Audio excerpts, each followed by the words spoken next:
सोचिए, एक fighter jet जिसे इंडिया ने 40 साल तक बनाया, एक प्रोग्राम जो 1982 से लेकर आज तक इंडिया के प्राइड का नाम से जाना जाता है। और सोचो, वही जेट दुनिया के सबसे बड़े air show, Dubai air show के बीचों बीच हजारों ग्लोबल बायर्स के सामने क्रैश हो जाता है। एक पल में सिर्फ एक प्लेन नहीं गिरता, इंडिया की फर्स्ट एवर तेजस एक्सपोर्ट डील, जो कि 1.2 बिलियन डॉलर्स का सपना, और साउथ कॉकेसस तक बनती हमारी स्ट्रेटेजिक पोजीशनिंग सब हवा में लटक जाता है। जी हां, आर्मेनिया जो इंडिया के तेजस के 12 एयरक्राफ्ट लेने जा रहा था, एक बोल्ड हिस्टोरिक स्टेप लेने जा रहा था, सडनली नेगोशिएशन पॉज कर देता है। अब इन सभी चीजों की वजह से इस जो इजरायली सप्लायर्स हैं वो भी शॉक में हैं। ग्लोबल डिफेंस इंडस्ट्री पूरी तरीके से स्टैंड हो गई है। और सबसे बड़ा सवाल यह है, क्या दुबई का क्रैश सिर्फ एक एक्सीडेंट था, या तेजस प्रोग्राम के पीछे कुछ ऐसे फ्लॉज हैं जिनके बारे में इंडिया बात ही नहीं करता? तो आज इस वीडियो में हम आपको सिर्फ न्यूज नहीं बताएंगे, हम डिकोड करेंगे पूरी स्टोरी, है ना। हम डिकोड करेंगे यहां की जियोपॉलिटिक्स, और ये भी क्या समझिए इस चीज को भी कि क्या तेजस की इंटरनेशनल रेप्यूटेशन अब बचेगी, या ये क्रैश इंडिया के एविएशन ड्रीम का सबसे बड़ा सेटबैक बन जाएगा, है ना। तो अभी जैसा कि न्यूज में आ रहा है कि आर्मेनिया ने स्टॉप कर दिया है तेजस डील को आफ्टर दुबई क्रैश, और आर्मेनिया ने यह अनाउंस भी किया है कि वो इंडियन तेजस फाइटर जेट खरीदने के नेगोशिएशन को टेम्पररी पॉज कर रहे हैं। जी हां, ऐसी न्यूज आई है अभी आर्मेनिया की, है ना। तो आर्मेनिया ने यह अनाउंसमेंट किया कि वो इंडियन तेजस फाइटर जेट खरीदने के नेगोशिएशन को टेम्पररी पॉज कर रहा है। रीजन क्या है? रीजन उन्होंने दिया दुबई एयर शो। जी हां, दुबई एयर शो में तेजस का क्रैश होना, जिसमें पायलट विंग कमांडर जिनका नाम था नमान शियाल, है ना, उनकी डेथ हो गई, वो शहीद हो गए, है ना। अब इन सभी चीजों के पीछे आर्मेनिया का क्या प्लान था, है ना। अब आर्मेनिया का वैसे प्लान था क्या? आर्मेनिया इंडियन गवर्नमेंट और एचएएल के साथ एक डील डिस्कस कर रहा था। उस डील में 12 तेजस फाइटर जेट्स, जिनकी कुल कॉस्ट 1.2 बिलियन डॉलर के आसपास है, यह तेजस का सबसे पहला एक्सपोर्ट डील होता। अब इस दुबई एयर शो में क्रैश के बाद अब आर्मेनिया ने टॉक्स को अभी रोक दिया। जी हां, तो अब आइए समझते हैं कि तेजस डेवलपमेंट का बैकग्राउंड क्या है। तो हम सभी को पता है कि आजकल काफी न्यूज में आ रहा है कि तेजस का जो डेवलपमेंट है वो 1982 में शुरू हुआ था। गोल क्या था? गोल यह था कि इंडिया को सिर्फ आर्म्स बायर नहीं बल्कि आर्म्स एक्सपोर्टर भी बनना था। तो तेजस को इंडियन फोर्स के जो पुराने मिग 21 जेट्स, मिग 21 जो जेट्स थे उनको रिप्लेस करने थे, और इसलिए तेजस को बनाया गया था। तो अब इसमें इजरायली टेक्नोलॉजी का रोल क्या है? समझिए, जो नया तेजस A1 वर्जन है ना, वो हेवली इजरायली सिस्टम से इंप्रूव्ड होगा। जी हां, वो इजरायली सिस्टम से इंप्रूव होगा। अब क्रैश के बाद क्या हुआ?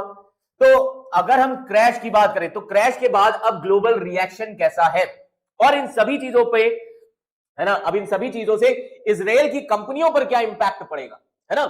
तो इंपैक्ट ऑन इजरायली कंपनीज, अगर आर्मेनिया इस डील को कैंसिल करता है तो इजराइल एयर स्पेस इंडस्ट्री जो है, they are expected to lose tens of millions of dollars in revenue. काफी नुकसान होगा इजराइल की एरोस्पेस इंडस्ट्री को, है ना। अब इन सभी चीजों के बाद, है ना, इन सभी चीजों के बाद दुबई के एयर शो पर क्या रिएक्शन है, ग्लोबल रिएक्शन क्या हो रहा है? समझिए, क्रैश का अभी तक एग्जैक्ट रीजन क्लियर नहीं है। क्या टेक्निकल फॉल्ट हुई थी या पायलट का एरर था? ऐसा अभी कुछ भी कहा नहीं जा सकता, ऐसा कुछ भी कंफर्म नहीं हुआ है। पर एयरक्राफ्ट की जो इंटरनेशनल रेप्यूटेशन थी, यानी कि तेजस की जो इंटरनेशनल रेप्यूटेशन थी, उसको काफी डैमेज हुआ है।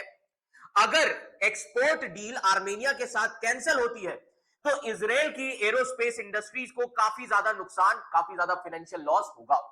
और इन सभी चीजों पर यूनाइटेड स्टेट्स ऑफ अमेरिका के एयरफोर्स पायलट की क्रिटिसिज्म क्या है? जी हां, आप देख सकते हैं। अब इन सभी चीजों में यूएस एयरफोर्स पायलट की क्रिटिसिज्म, दुबई एयरफोर्स में यूएस एयरफोर्स के F-16 वाइपर टीम के कमांडर जिनका नाम है मेजर टेलर हीस्टर, है ना। तो अब इन्होंने क्या कहा, मेजर टेलर हीस्टर ने कहा है, मेजर टेलर ने अपने इंस्टाग्राम पर भी लिखा कि क्रैश जो है एक डिजास्टर था।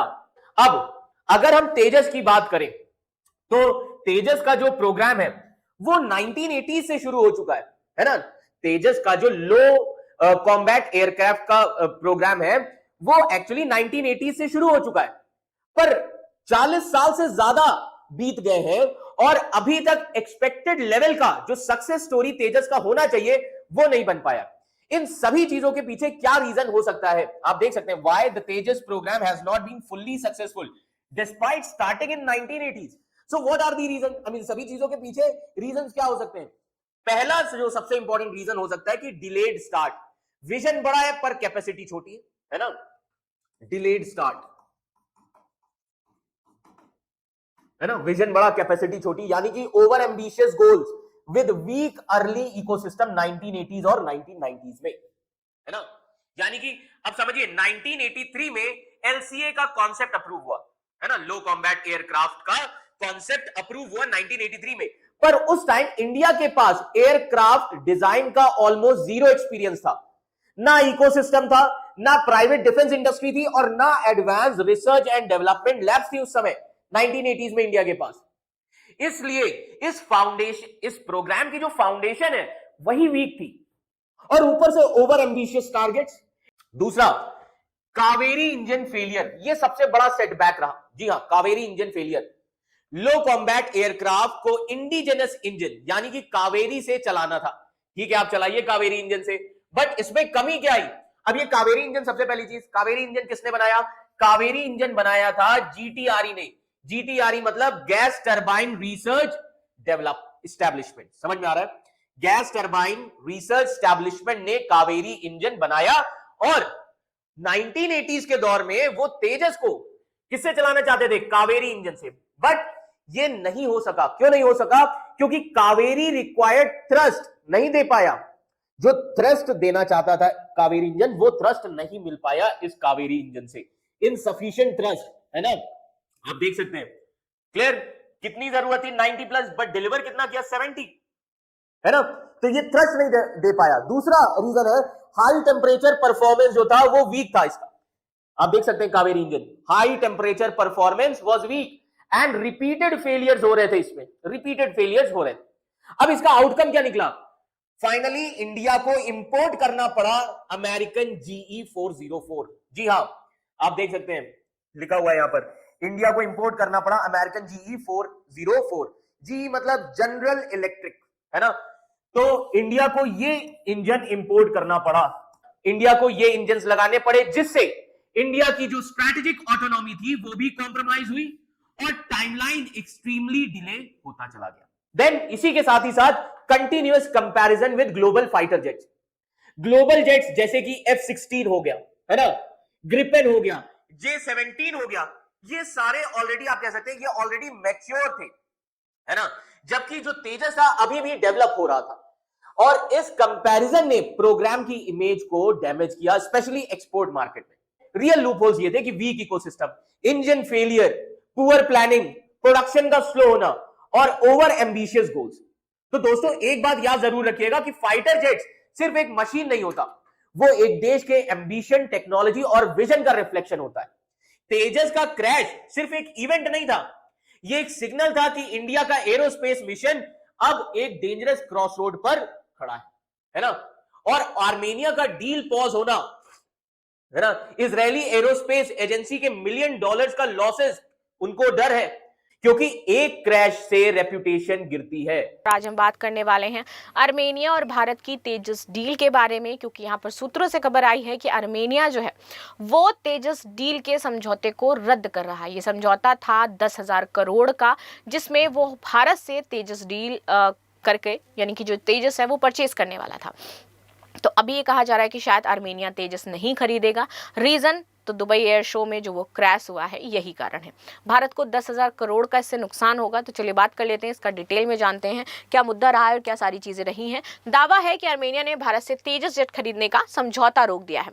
दुबई क्रैश शो के बाद ये फैसला लिया गया क्योंकि हम 12 विमान खरीदने वाला था आर्मेनिया और 10,000 करोड़ की ये डील थी। ठीक है, तो आगे आते हैं। जैसे ही ये सारी चीज़ें हुई तो यरूशलेम में उन्होंने पोस्ट किया आर्मेनिया ने, और 21 नवंबर को जब दुबई शो में एक क्रैश हुआ तो उसके बाद ये बात कही है कि भैया अब हम ये डील नहीं करेंगे। अगर देखा जाए तेजस की तो ये पहली विदेशी डील थी, फर्स्ट टाइम हम बेच रहे थे अपना तेजस, उस पर भी अब दिक्कतें हो गई हैं। अभी आर्मेनिया सरकार और जो भारत सरकार है दोनों ने ही कोई अपने साइड से टिप्पणी नहीं की है, बस उनकी तरफ से जो पोस्ट है वो जारी कर दी गई है, दैट्स इट। 21 नवंबर को दुबई एयर शो में हमारा तेजस MK-1A एरोबेटिक डिस्प्ले के दौरान क्रैश हो गया था। पायलट के इंजेक्शन ने कोशिश की लेकिन असफल रहा। कारण था संभावित कंट्रोल सिस्टम ग्लिच और हाईजी मैन्यूवर फेलियर, इसकी वजह से दिक्कत हुई है। फर्स्ट टाइम ऐसा हुआ है कि तेजस में ये सारी चीजें देखने को मिली हैं। भारत ने 180 प्लस MK-1A ऑर्डर दिए थे जिनकी कीमत 1.1 लाख करोड़ के आसपास थी।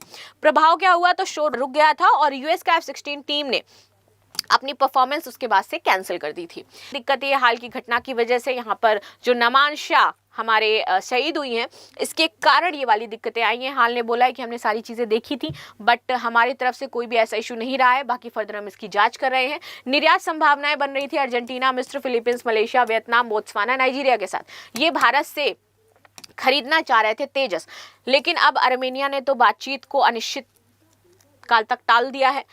तेजस को बेचने के लिए भारत भरसक प्रयास कर रहा है और उनमें से एक कस्टमर जो कि पोटेंशियल कस्टमर बन सकता था वो था आर्मेनिया और अजरबैजान के बीच रिश्ते अच्छे नहीं हैं। अजरबैजान का एक अच्छा दोस्त है टर्की और टर्की समर्थन करता है पाकिस्तान को। तो जाहिर सी बात है भारत और आर्मेनिया के बीच में डिफेंस डील पॉसिबल है, भारत और आर्मेनिया के बीच में दोस्ताना रिश्ते पॉसिबल है और आर्मेनिया भारत के HAL तेजस की ओर अपना इंटरेस्ट दिखा भी रहा था। बात चल रही थी 10,000 करोड़ की डील की जिसमें आर्मेनिया भारत से 12 तेजस विमान खरीदने वाला था और दुबई में हुए इस हादसे के बाद यह डील खट्टे में पड़ सकती है। यह आपको पढ़ के बता देते हैं।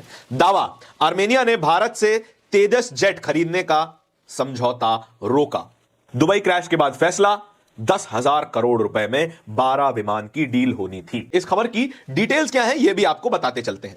आर्मेनिया ने भारत से तेजस फाइटर जेट खरीदने की बातचीत रोक दी है। इजरायली मीडिया यरूशलेम पोस्ट के मुताबिक यह फैसला 21 नवंबर के दुबई एयर शो के तेजस क्रैश के बाद आया है। यह डील लास्ट स्टेज पर थी।